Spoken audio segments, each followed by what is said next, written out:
We're going live.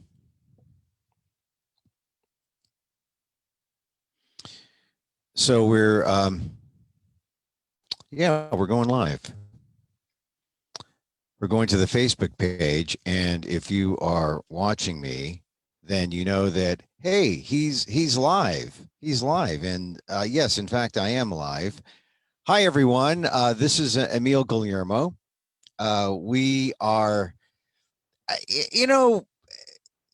we do this because we want to communicate. We want to engage with you. Really, we want to engage and communicate with you. These are important times in America. They're historical times, and when you are part of a Filipino American National Historical Society museum, right? I'm the museum director. Your antennae is up saying historical times, historical times. We're in historical times. This is something, and it's so something we can't ignore it and say it's nothing, or we can't live our lives and say, well, let's watch football. They're still playing football. We can't do that. We can't do that. We have to say, my God, we have to think about this. Not to the point of going crazy.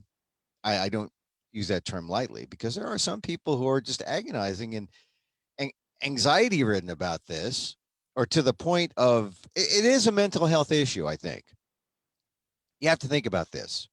If you're an immigrant and you've come here seeking freedom, seeking opportunity, seeking democracy, seeking a life that's worth living, and then you see what happened on Wednesday, my God, what are you thinking? Did I make the wrong decision to come here? For Filipinos, we've been coming here since 1904, 1906, 19. Did we make the right decision generations later? What's going on? We have a stake in this. That's where it's part of Filipino American history. That's where it's something that we need to dwell over and think about, because if we're not paying attention, and we're not acting as good citizens, as good Americans, this is the time to participate. The time not to participate is, July 4th, when it's just firecrackers and picnics, and there are low moments where we just take for granted everything, and that's fine. Good thing we take for granted these things, because we don't have to pay attention now. But when these big events happen, we got to pay attention. It's history. That's what attracts us to the museum. It's what attracts us to, well, it attracts those of us who are thoughtful about these things and want to say, well, what happened? How can we prevent this from happening again? Or how can we glorify it? How can we rejoice about it? Right? I mean, it's both, right? We could be good, we could be bad. We could say it's a wonderful thing that happened on Wednesday. Is there anyone saying that? No. We're wondering, well, what's the future? That's why it's important for us to at least think about it, contemplate, read stuff. But the stuff that you're going to get here from what I do is not going to be what you're going to get in the mainstream. I mean, they're not going to put on the Filipino lens and say, oh, yeah, there's the Filipino parts. The Filipino parts are there. They're not going to say that. They're not. In fact, you're going to say, well, is this thing Filipino? Is there anything Filipino about this? Does it affect me? No, it doesn't. Let's go about our business today. We'll go to Costco. We'll go to watch the football games. All that stuff that happened on Wednesday doesn't affect it. It affects you. It affects you. You're an American. You're here in this country. It impacts you. I mean, you could ignore it and say, oh, they'll take care of it. No, that's the problem. We put it on automatic pilot and say, oh, they'll take care of it, and without our input. That's why if you didn't vote, shame on you. But I'm sure this time around, look at how many people voted, right? 74 million people alone voted for the guy that we're talking about No, for his actions. I mean, it was his. They were his actions. Trump incited a riot. Headline: New York Times. Plain as day. Those are the facts.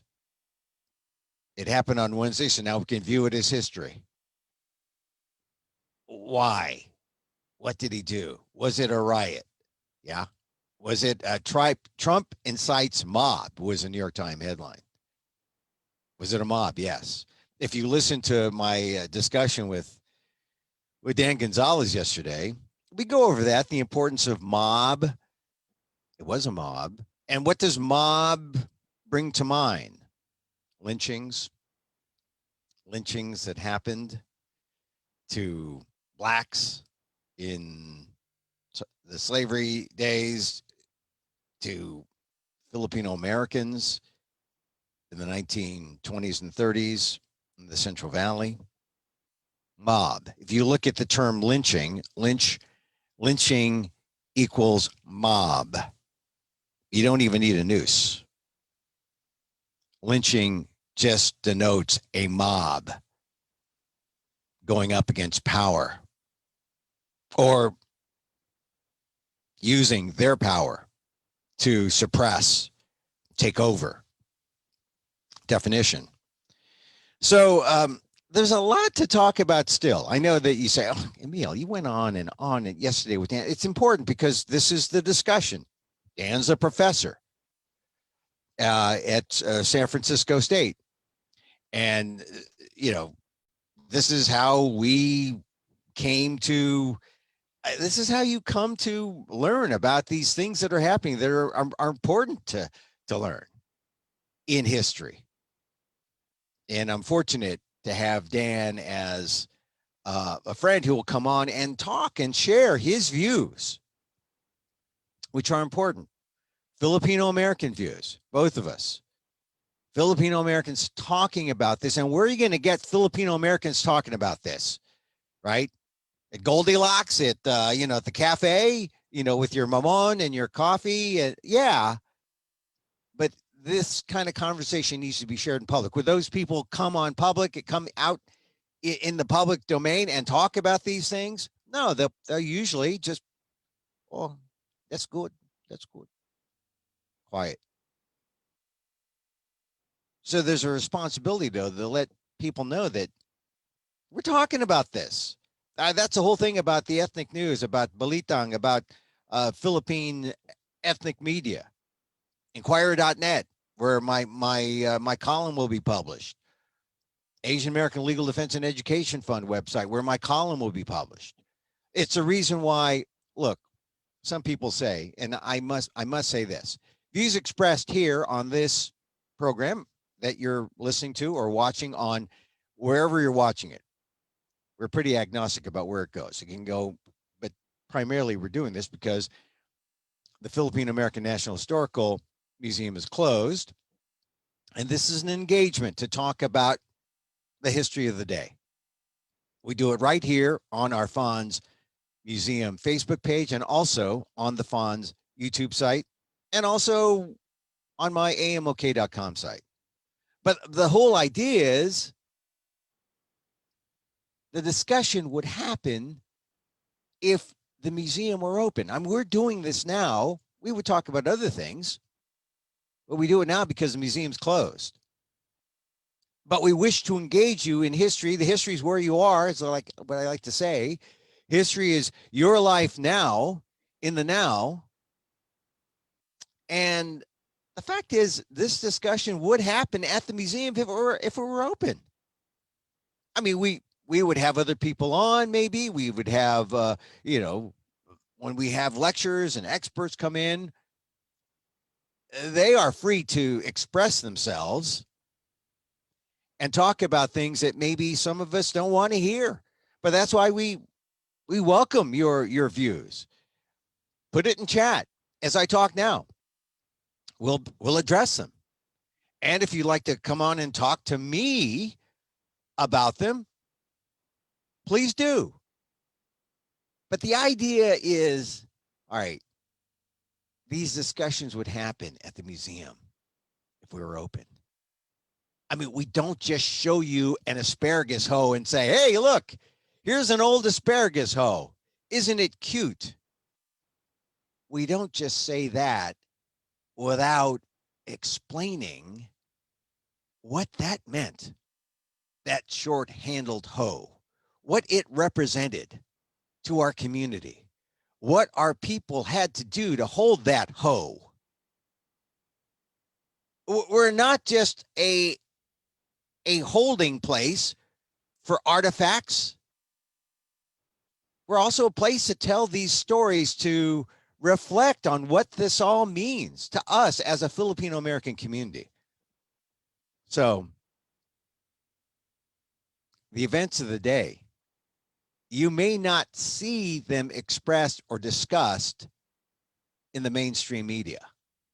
Our views, not Filipino American views, not even Asian American views, not even our broader Asian American views, unless you see some Asian Americans there, but very rarely will you see it in the white, now increasingly black-white media, but, you know, not including many of us, not as many as there could be, to get our views, our perspective, which is what we do here. We look for the Filipino parts.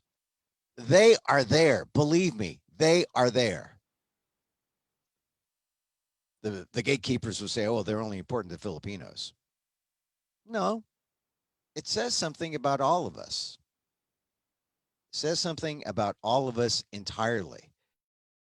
So I think it's important for people to understand that. Yeah, the views expressed are my own, are those of the participants, but the views are expressed are Filipino American about issues and events that are part of our Filipino American history.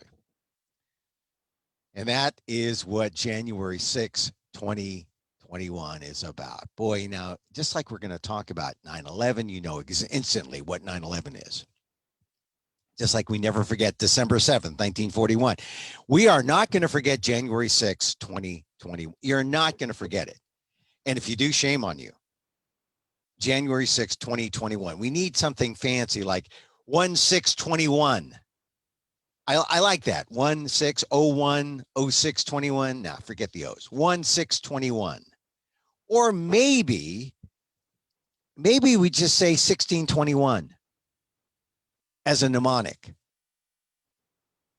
You mean 1621 the year? No. 1621 meaning 1/6/2021, right?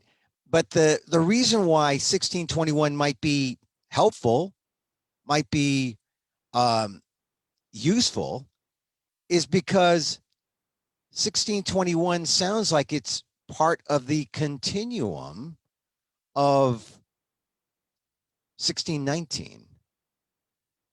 1619, Emil? What is 1619? 1619, the day when the first slaves came from Africa to Virginia. The day when the first others in America, well, the first others were white. Let's be honest. The Native Americans were here and saying, who are these white people coming onto our shores? They were the first other, really, the whites. But from this white historical perspective, 1619 was the first time African Americans came on a vote to Virginia. 1619, that was the whole idea behind the 1619 project. So maybe 1621 will help us remind us of this day. 1621, 1/6/21, January 6, 21, 2021, a mnemonic. It demonstrates the part of the continuum where we are, because a lot happened on that day that relates back to 1619. A lot happened on 1/6/21 that reverberates all the way back. It's a spectrum, right? It's a continuum. My God, when I first saw what was going on, I said, well, this is the anti-diversity white protest that the Trump administration has been clamoring for all along. All these four, it wasn't Charlottesville. It wasn't good people on both sides. It was this. And it happened when the Trump administration was at its most aggrieved, at its most really hanging on a thread. This is on the day that the Congress was going to certify the election, make it finalize the Electoral College, and officially declare President Trump the loser and Joe Biden and Kamala Harris the president and vice president elect. So this was the day. This was the, and you saw the rally. Historical fact, we've seen it, right? We see it on television. There's Trump, there's Giuliani, there's Mo Brooks saying, go out there, let's kick some ass. Giuliani saying, hey, trial by combat. You see it all. And so, is there any doubt it's part of this continuum that goes back to 1619, this historical continuum? 1621. And then to see the people, Confederate flags, right? I didn't realize this, but the Confederate flag, according to House member Representative Clyburn, was saying that the Confederate flag has become a symbol for white supremacy. I thought, well, these aren't like total white supremacists. Like they didn't have hoods. I didn't see any KKK folks. Maybe on a scale of 1 to 10, if the Klan is a 10, these were guys like who were like 7.5 or 8.5. Acceptable. I mean, we let Trump be president and he's up there. Acceptable. So this is in the acceptable range. I mean, glowing 10s, that's the Klan, but these are like 7.5, 8. Yeah, they let them march. Free speech, right? Everyone has free speech, right? But when you see their flags, Confederate flag, white supremacy symbol, when you see neo-Nazi T-shirts and symbols, the Auschwitz, T-shirts, these were white supremacists, and we should be concerned about this. Oh, hey, could be that was the white supremacist calling, saying, "Hey, I beg to differ." Okay, sorry. This happens though. You'll get people calling up saying, and if you have an opposing view or if you have a view, jump in on the chat. Jump in on the chat, and I'll get to it. But when you see that continuum laid out, these are white supremacists. All right, now where's the Filipino in that, Emil? Okay, you put on your Filipino goggles. See, those are gongs there. These are goggles. Put on your Filipino goggles and let's look for the Filipino parts. Because of there, Filipinos. We're in the continuum. And we're in the continuum of those not white, what I call who got the non-white treatment. So go back, look at the blacks, 1619, look at Civil War, Reconstruction, Civil Rights. Filipinos weren't really part of that broader movement. Not in the major way. We didn't have the numbers, but we were in that historical continuum. If you go to 1890s, right?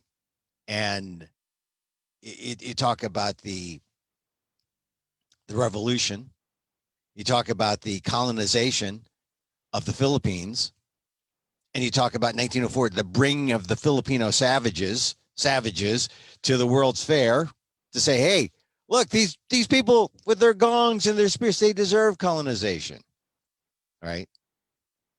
And then you see how Filipinos came here, 1904, they came here 1914, 1916, the 1920s. You go back to Dan Gonzalez yesterday points out, you got to go back to Hawaii in the 20s, how the Filipinos came to Hawaii first and then came to America after they struck in Hawaii. The Hawaiian, the sugar plantation folks, they escaped them, came to America, immediately went to the fields, immediately faced the kind of treatment they got in the Central Valley, Yakima Valley, in Washington, in Oregon, in Southern California.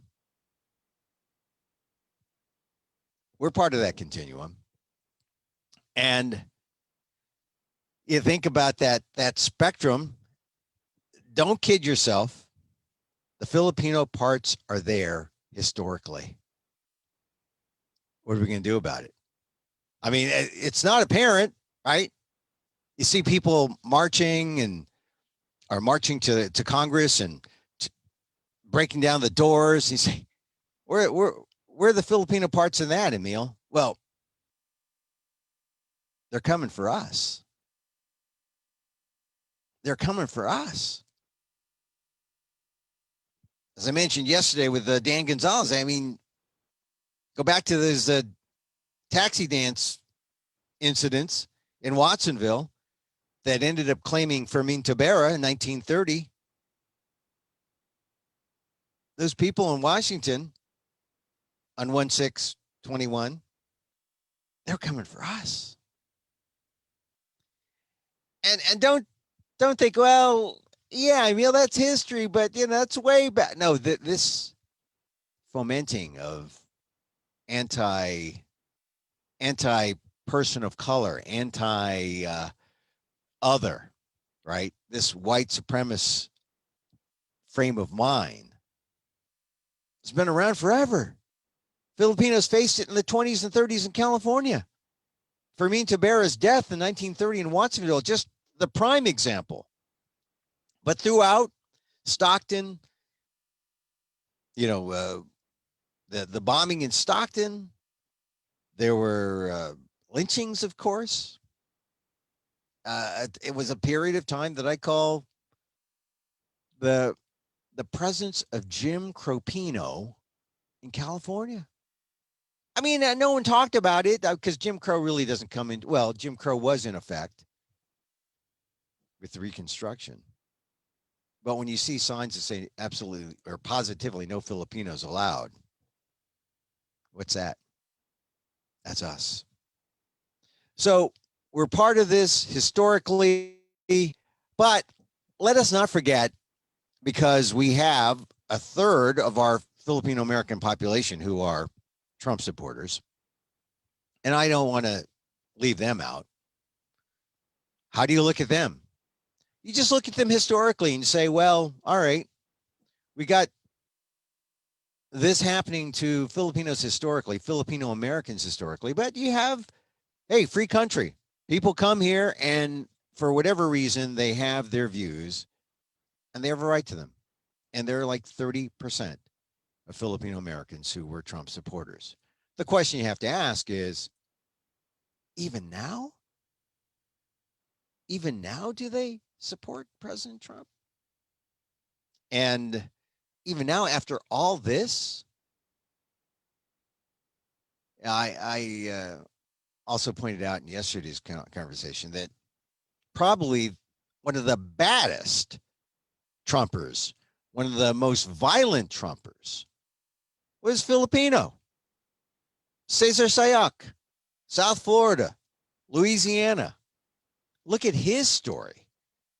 He was the owner of that white van that had all the Trump stickers, and he sent bombs to people, media celebrities, and politicians. They got him. He's in prison 20 years. Last year, he was sentenced. He got 20 for sending out pipe bombs. What should the people who actually got to and no one was hurt, as far as I know. The people in the Capitol were incited to riot, broke down doors, smashed windows, stole things. 5 people are dead. What should they get?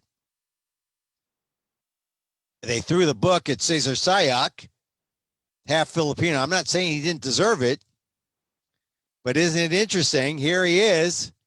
I'm sure some people didn't even think he was Filipino. He was half Filipino. Born in Brooklyn, mother, I believe, was Jewish. His father was Filipino, Sayoc. Abandoned the family, went to the Philippines, never, apparently was a lousy father. That aside, He was sent to a boarding school in the South. He was a male stripper for a while, married a stripper, had a dry cleaning business that fell apart, lived out of his van, loved Trump because he believed in the Trump philosophy. And maybe this is why a third of Filipino Americans believe in the Trump philosophy. What's that Trump philosophy? Well, it has to be that if it's good for me, it's good for everyone, or something, some kind of narcissistic sort of thing. I, from the reports on Sayok, what he liked was the fact that Trump could be bankrupt. Trump could be so low and come back and rise again. That was what Sayok glommed onto about Trump. And he obsessed about Trump to the point where he sent pipe bombs to media celebrities, to politicians, sent them to CNN. He got nabbed. He's in prison now. Filipino American. So the question now is, now that you know where to place Filipino Americans in this continuum, the question is, where do you stand? What do you believe? What are you going to do? If you look at the Manongs, my father came in the 20s, so did Dan's. You know where they would be. I mean, for the most part, maybe it'd be 60-30, 70-30, 60-40. I mean, but you know where the majority, where Larry Itliong would stand. The guys in the fields did not take things lightly. I remember talking to our late and lamented friend Dawn Mabalan about her dad, who is I consider him a friend, Ernie Mabalan. We used to email each other, talk to each other when he was alive. And Don would say, look, those Filipinos, they were badass MFs, right? They wanted to fight. Itliong had to hold them back a little bit. And then when they saw Chavez do his thing with the nonviolent stuff, they were upset. They didn't want to march. They wanted to take action. So in some ways, our hot-bloodedness is not necessarily a great thing. It was tempered, though. But these people, these Filipino Americans like Ernie, they were passionate about freedom. They were passionate about their democracy. And you must recall, this is another Filipino American history thread. They answered the call, not just for that strike, but before then, 1941, they answered the call of Roosevelt to serve, to fight in the Philippines. If they were in the Philippines, that's what they did, like Ernie Mabalan. He was an intelligence, he was a little 17-year-old kid up in the mountains getting intel on what the Japanese were doing. And then he got a little lucky because he not only joined the USAFFE, but he also joined the regular U.S. Army. Filipinos, they were answering the call. And then the Filipinos here, who came in the 20s and 30s when they saw what was happening in World War II, right, in Pearl Harbor, they got really upset and they said, I'm joining. And Filipinos weren't able to be drafted. They changed the law so they were draftable and they could serve. So what would our Manongs, our forebears, what would they do if they saw what happened on January 6, 2021? They'd be upset. They would be upset. They would say, where do I enlist for the Capitol Police? How can I help them? How if you saw television on Wednesday, you saw that they, for nearly 90 minutes or so, that mob was able to get in, to breach whatever weak line of defense was set up. There was no real perimeter there. There were even some selfies taken of cops saying, "Look, I'm gonna like lay down and like cross my fingers and hope nothing happens because it's suicide to go up against this crowd." That's what it appeared. So, like I said, what would the Filipinos who came before us think? I think they would be fighting mad. And they would still be talking about this as they're munching on their mamon and drinking their coffee, saying, "Let's know what's going to happen here." That's the question. What's going to happen now? That Trump. What happens to Trump? A little dismayed by some of the headlines already this morning. One headline said that the people in the House may have been exposed. May have been exposed to coronavirus. Oh, this is the other thing that has been kind of like pushed out of our mindset. I'm in a county right now that is double the capacity in the negative side in terms of ICU beds. They don't know what to do. They're, officially zero capacity, right? But now we're negative 2x. That's how bad it is.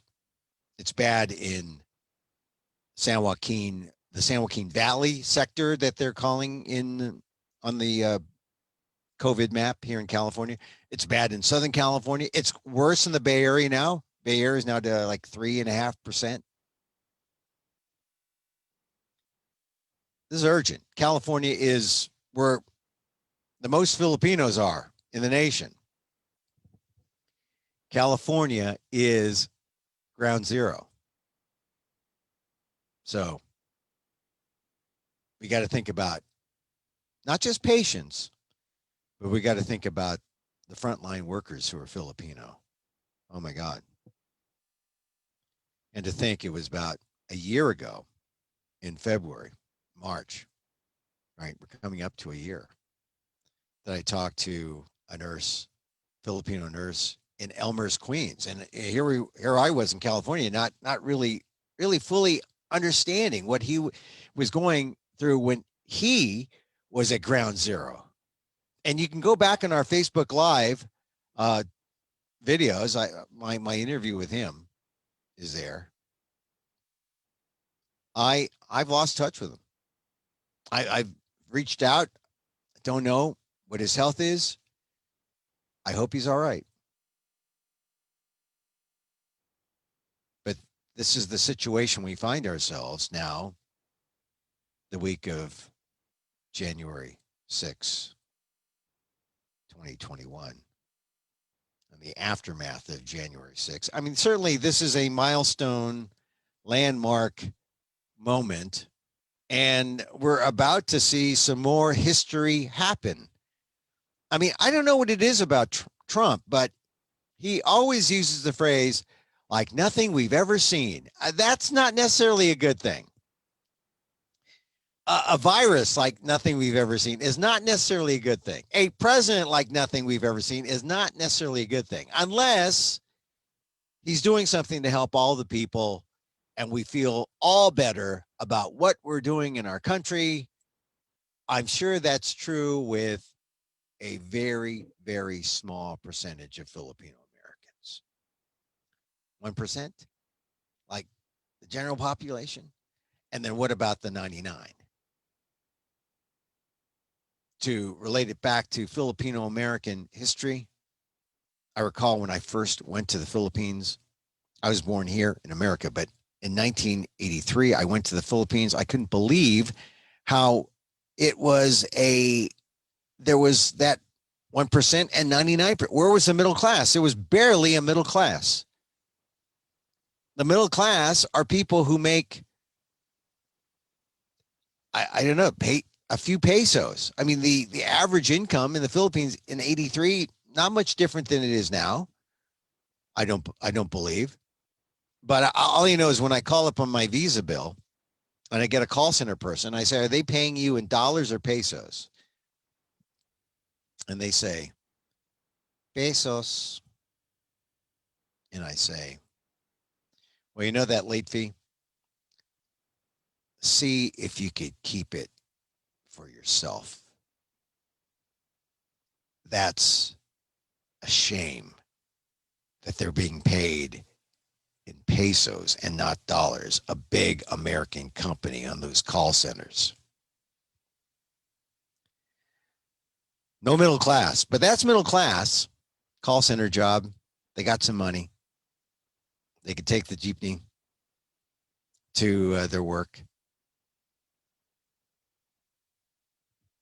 But you got to remember, it goes back to why we all left, or why our fathers left to come here for opportunity. Look at the opportunity now. What does that mean? Same opportunity or a lesser one because of where we are. So we're dealing with this Trump guy and what he's done, and a lot of people want to talk about, oh, look at what he's done for our great economy. Yeah, it's not so great. Not for everybody. Yeah, the rich are happy. The corporations are happy. Those who want to drill up in Alaska are happy. Those who want to drill on formerly protected lands are happy. Those who want to waste resources and not think about the environment and not think about animals and not think about anything that was protected before, well, they're happy. Corporate greed, they're happy. The people, your wages, your income. Look, and I feel for the small businesses. They were marching in California, in Sacramento yesterday, saying, "Open us up, free us up." But you see how silly it is when you demand to be free to open up, the kind of suicide mission you're on. We don't have COVID in control. And when you're saying, open up, we got to make our money. Yeah, but consider the risk. Open up or die. We're going to die anyway. We're not going to have our money. We can't make a living. Well, this is where you need policies that say our government can take care of the people. You need people inside saying that. And look how long it's been. Some people have gotten stimulus checks this second go round. But we need policies to help the working class, the middle class, to help small businesses. We shouldn't have to choose between economic suicide and suicide, essentially health suicide, healthcare suicide. Is that a phrase? I mean, if you're taking a risk, opening up, community spread, is that worth it? So this is why we pay attention, because all of these questions usually end up with some kind of policy decision that has to be taken into account. And whether it's at the federal level or at the state level or the local level, you got to participate. You got to know. And it begins by talking about it, discussing these things, discussing what happens, hopefully through forums like this. I mean, I call it a forum, but I haven't yet gone to the chat box. But let me go to the chat box. If there's someone there chatting, I will with a question, I will consider. Sometimes my internet is unstable, so I don't always get, and I can't really risk that. Let's say, hold on a second here. Well, I'm not seeing anything right now. Maybe it's just my connection, but I shall continue. just a few more points to make. One of the things that we are going to see next week is we're going to see people talk about the idea of impeachment, the 25th Amendment, or just resign. Now, if you go to my column on the Asian American Legal Defense and Education Fund website, you can access it through my amok.com website too. I talk about this. The 25th, the 25th would be good. Maybe you need both. I mean, I mentioned it to Dan yesterday. We thought, well, maybe you need both. You need although it's unlikely the 25th will happen. The 25th Amendment says that the president is unfit. The question is there time? Is there a majority of the cabinet members who are willing to take that stand? 2 cabinet members have gone, so that lessens the number needed. But then the vice president has to weigh in.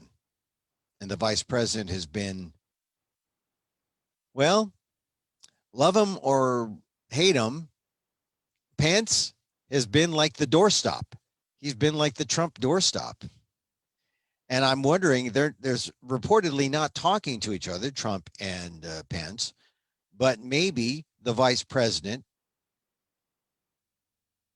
and Trump will come up with a deal so that Trump doesn't have to face the 25th, but doesn't have to face impeachment and just simply resigns. The Wall Street Journal said the other day in their Friday paper that the president should just go quietly into that good night, right? Although I don't know if President Trump knows who Dylan Thomas is. But this is not going quietly into that good night. I mean, Trump is raging, although he doesn't have Twitter. He's raging, apparently.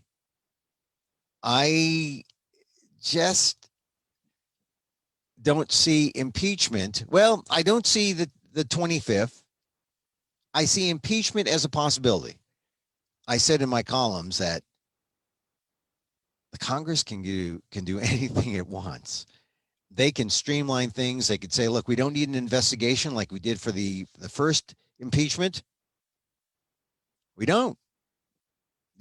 We have seen it in real time in the news. So that saves time there. They can offer the articles of impeachment on Monday, vote by Wednesday. They control it in the House. They can impeach him in the House. Then it's up to the Senate to convict or remove. And it may not be important. Just to have that impeachment is enough of a double stain. Although, Trump is impeached now. And he doesn't seem to be bothered by it. It's just like, we add on impeachment the first time, along with my Access Hollywood tapes, along with Stormy Daniels, along with S-hole countries, along with the wall debate, along with, Muslim ban. Just put that along with all the other baggage I'm carrying.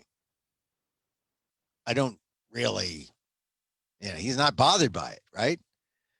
So we considered what the Senate could do if the House impeached, because I think probably the House will impeach.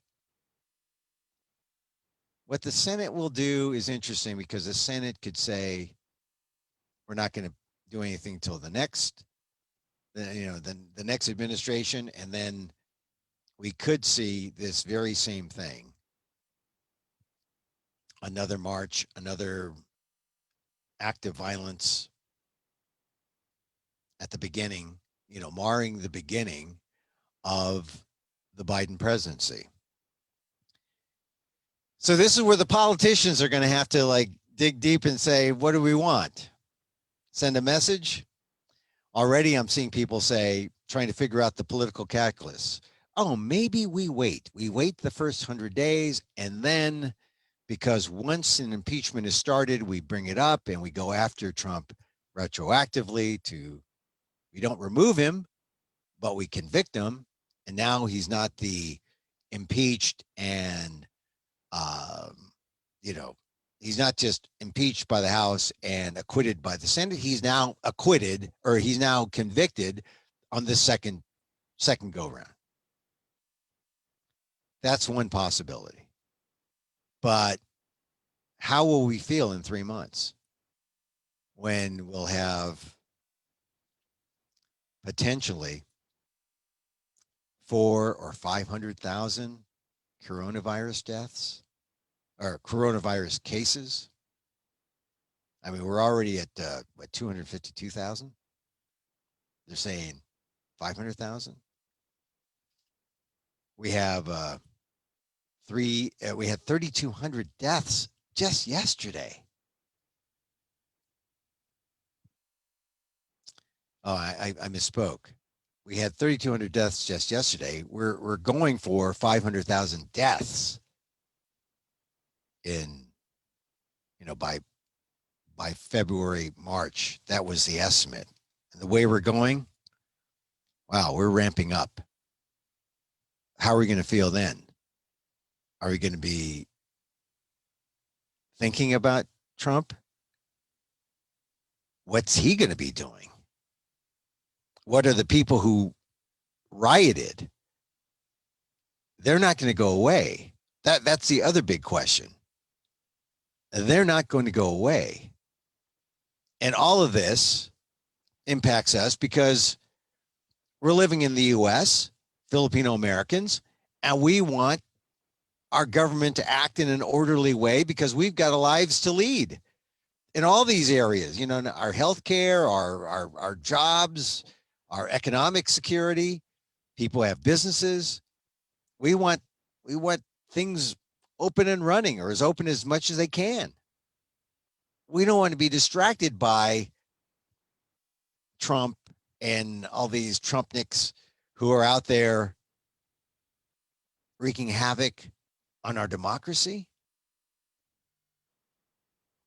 But there are people who say, look, they are convinced, even though it's a false claim, they are convinced that this election was stolen. So how do we deal with those diehards? Those who will continue the kind of thing that we saw on January 6, 21. Part of our ongoing problem about what are we going to do? This is just not over. The day January 6 passes, more problems occur because our politicians have to act. And those acting are among the responsible. Ted Cruz from Texas, Senator Josh Hawley from Missouri, the two ringleaders, Kevin McCarthy, the House Minority Leader, who on the one hand decried what happened, you know, with the riot, and then still voted to overturn a legal election. Cruz and Hawley both voted to overturn. They led the move to overturn a legal election. One of the first words that I thought of when I saw this happening on Wednesday, I said, is this the soft coup? I went on my blog. I said, is this the soft coup that we were fearing? No. The people banging heads, that was the hard coup. The people in Congress, that was the soft coup. And they almost got away with it. They need to be held accountable. Cruz in Texas, Hawley in Missouri. The newspapers in both their respective places have called out to say they need to be removed. They've disqualified themselves from public service. Same's true, Kevin McCarthy, any of the Republicans. I mean, there was one, Young Kim, in the Republican congresswoman in Orange County. She was more principled than some of those, than the Devin Nunes's and the Kevin McCarthy's and the Ted Cruz's. She said she voted for certification. That was what to do. You approve the legal election. You don't vote to overturn it. And you condemn the actions of those January 6, 2021. So one more thing, so I don't know what's going to happen. I hope that President Trump just comes to his senses and just resigns and just leaves. He could leave like Nixon. He won't have me to kick around anymore. But he can't shut up. We will have him to kick around, but he will leave. And maybe that's one way to get out of this impeach or 25th Amendment dilemma. I do want to say one thing about the term insurrection. I know a lot of people are saying, Emil, I heard insurrection, and the only insurrection in my history book had to do with Filipinos. Yes, right, it did. The Philippine Insurrection. And it described what happened when the Filipinos rose up against American colonization. Emilio Aguinaldo, they formed the first Republic of the Philippines. It was called an insurrection, but it didn't last. It lingered on until about 1913. And coincidentally, we have all these historical moments to at least ponder. The official days. January 4th, Philippine insurrection declared officially over in the U.S. January 4th, 1902. That was this week. Sporadic resistance to American colonial rule would continue until 1913. But just imagine that insurrection declared, it's in the history books, January 4th, 1902, as a reference to, those darn Filipinos rising up against colonialization. How dare they, right? Well, I'm glad they dared. We look back, they had a right to dare. They had a right to rise up against American colonization. But look what happens. January 6, 2021, the term insurrection bubbles up. If you were thinking about the Philippine insurrection, give yourself some brownie points. Because there was a lot of people wondering, what do we call this? Is it a riot? Is it a protest? Well, it was a protest. It turned into a riot. Trump did incite it. Was it a coup? Well, they didn't. Well, yeah, sort of. They wanted to overturn the government. So in that regard, it was a coup. But instead of a coup, one syllable, insurrection, 4 syllables. That standing up, rising up. That's what they did. That's the bad way. The Filipinos, back in 1898, that was a good way. So that's the term insurrection. One more thing about words and history. Because if you listen to the conversation I have with Dan, I did yesterday, we talked about who gets to tell and write history, who gets to talk about it. And it used to be the winners got to talk about it. But now it's like whoever gets a silo, right? Whoever wants to publish something can write it. The question is, who gets to read it? Or who reads what you wrote? If you write something, right? If the tree falls and no one hears it, that kind of thing. So we don't have to, it's not just the victors who write this. Anyone can, history is diverse.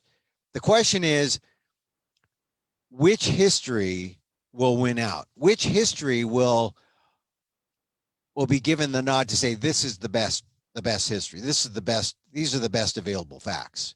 This is the best available narrative. Oh yeah? How inclusive is it?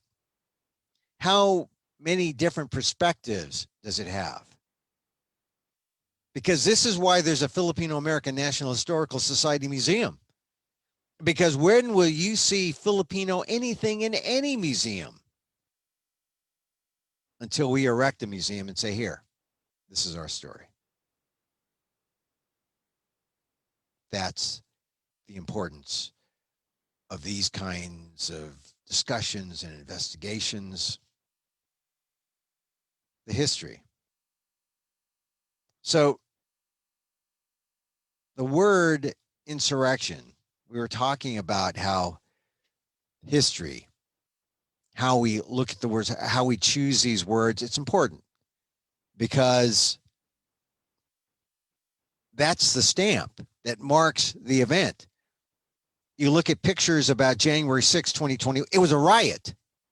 You look at pictures of what happened, that was a mob.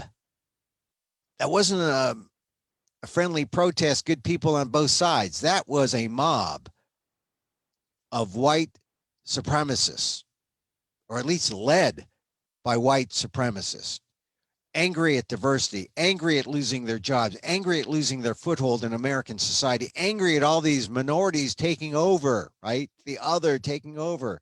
That includes Filipinos. They're angry about that. They were there.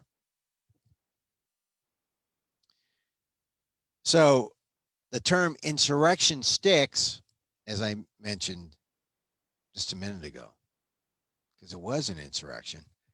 Once again, another link to Filipino American history.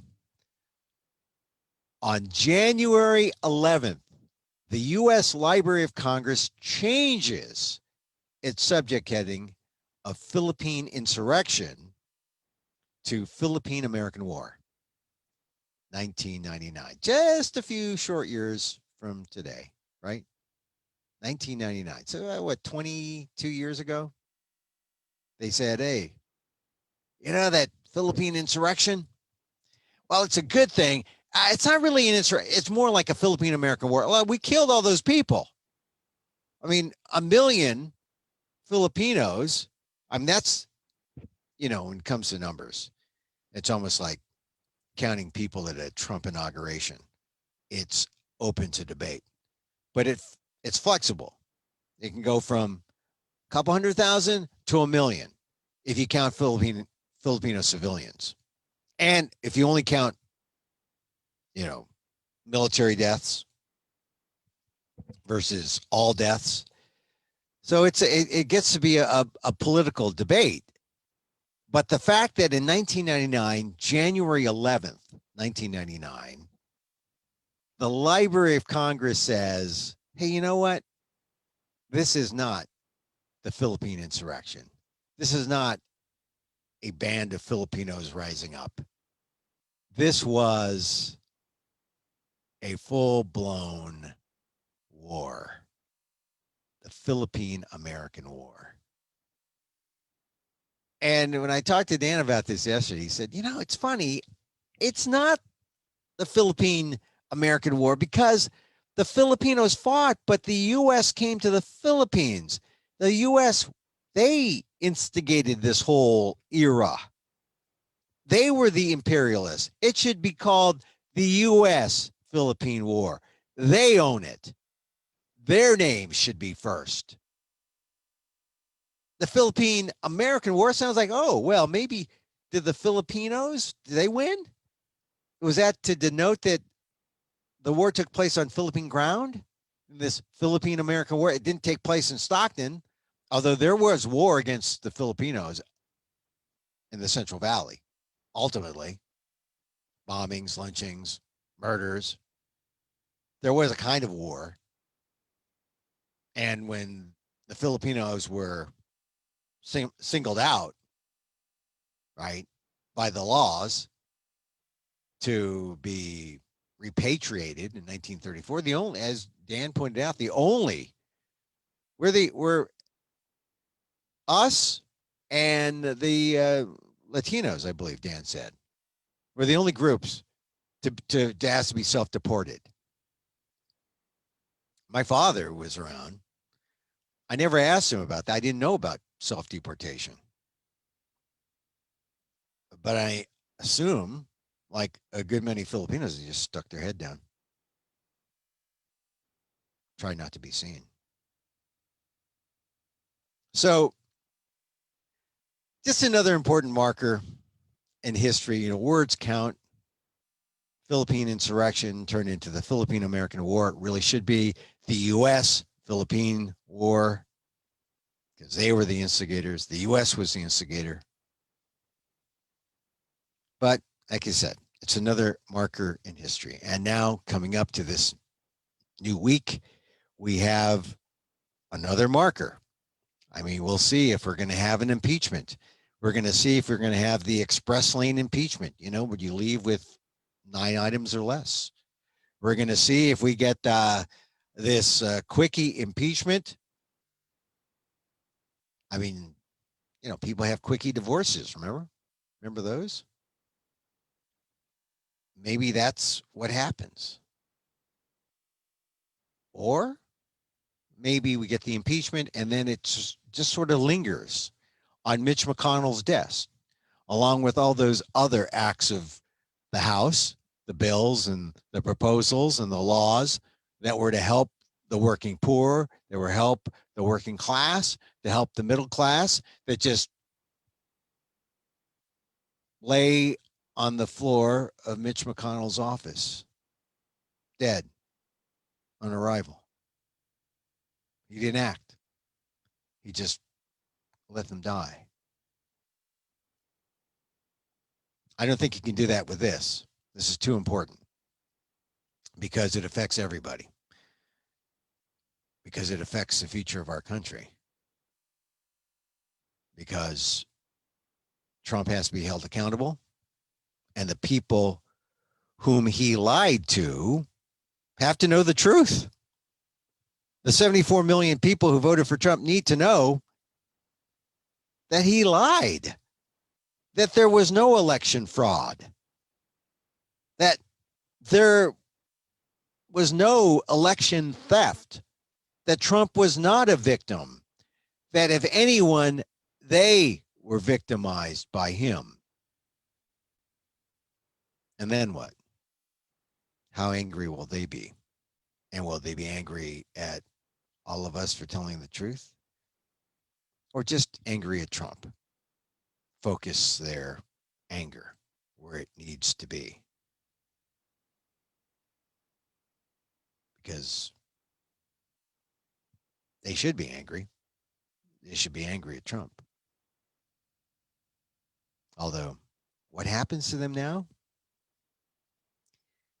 We have exposed this mass of people that will not go away. People of color have always known that these kind of people exist because they have held up our lives, they have held up our careers, they have been in the way of our advancement, they have been major obstacles in our lives. They have always been there. And now, everyone knows they're there, who they are, and the damage they can do.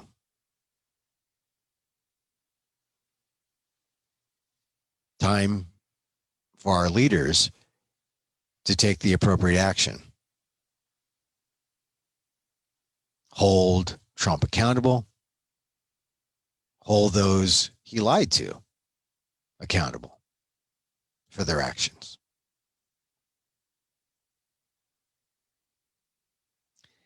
So these are some museum thoughts for today, some historical thoughts for today. Once again, if you missed any or all of this, remember what I said at the beginning. Hey, the views expressed are mine, my own. I say this because, as I said, look, if the museum were open, we would have these kind of discussions anyway. We would. We would have other people would be free to come and talk and discuss these things. I mean, a museum isn't just a place to say, hey, look, here's an asparagus hoe. Isn't it great? We get to pick asparagus, short handle, hoe. We get to bend, break our backs, make 10 cents an hour. We don't just show the hoe and not explain the hoe.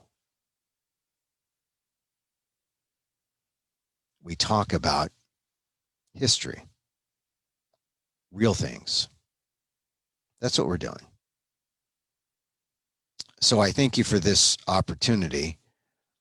I want to advise you to pick up Dawn Mabalan's book, Little Manila's in the Heart. She talks about the insurrection. She talks about the term insurrection in the early chapter, early pages of her book. It'll give you some insight about what I was just saying here. Also, check out all our videos, especially the one I did yesterday with Dan Gonzalez, Professor Dan Gonzalez of San Francisco State University. Check it out. It's interesting. It's long, but look at this like radio instead of listening to Rush Limbaugh. I don't think he's on anymore now, but put it on your phone and then use the high speed scrub to go fast and play it at 2 times. So there's where he said insurrection. And then it's interesting. We're talking about us. And where do you have people talking about us at length about stuff that matters? That's the point. Oh, but I could just talk about us at Goldilocks or something. Well, yeah, I guess you can. But here we're talking about real things, not just about Manang Boy or Auntie Betty. We're talking about real things, and you hopefully can put things in perspective from what you read in the mainstream or what you hear from others, and you can see the events of the day, the events that happened last week on 1/6/21, Jan 6/21, 16/21. You can see those events with our Filipino eyes, the double gongs, and you can find the Filipino parts, what's relevant to us historically and now. All right. If you enjoyed any or all of this or none of this, hey, you could like, share, you can put a comment in the box. I will answer all your comments. I assure you. You can send me an email at you could use Emil Amok, EMILAMOK at gmail.com, EMILAMOK at gmail.com. If you like anything we do here at the museum, we're closed because of COVID, but we try to do these history talks because these are real things. History is real.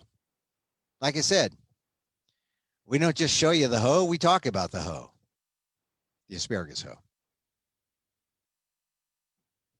It's real.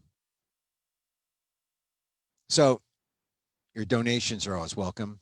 You need to know that everything we do is volunteer. And your donations help keep doors open in this ironic way where we must pay our rent to keep the museum there, even though we can't be open. So help us, consider helping the museum, consider volunteering, consider, send me a note, say, hey, yeah, I want to talk about my Philippine story. Because even in the things that I've talked about today, there are Philippine stories. Like I said, Cesar Sayoc, he's in prison right now. Filipino, Trump bomber, serving 20 years. I wonder what he's thinking about what's going on. And I wonder if he says, hey, there's a double standard if those people don't get 20 years. Those people who ransacked the Capitol. But he's Filipino. So maybe he deserves worse. Is that it? Anyway, I hope I've left you with some provocative thoughts and ideas, something to think about. We pop up every now and then, usually Saturday and Sunday, because the museum's closed. Usually here on our FANHS Facebook page. That's Facebook at FANHS, FANHS Museum. Click on the live button, and you'll see all our old videos show up. And you can just go one by one and see what we've talked about. See my conversations with Dan Gonzalez. See my conversations with a man who knew Larry Itliong. God, his name escapes me, but his interviews there. My interview with Joey Tobacco of New York. I love Joey, the New York FANHS. And if you would like to be on the program, like I said, I've given you my email address. Put it in the chat. I'll contact you. We'll put you in the Zoom, and we'll talk. We'll talk about the issues. All right. So I hope you enjoyed the Sunday brunch. Have yourselves a great Sunday, a great good week. Look at everything with that Filipino history lens, Filipino American history lens. It's there. You'll see us. When you look at CNBC, MSNBC, CNN, ABC, CBS, NBC, where are the Filipino parts? Don't get it. Get it here. I'm Emil Guillermo. Oh, my website, amok.com. Check me out there too. And until the next time, really, is my late and lamented friend, my dear friend, the Asian American, Filipino American, Stockton born scholar would say, Damabalan, Mahals and Salamats.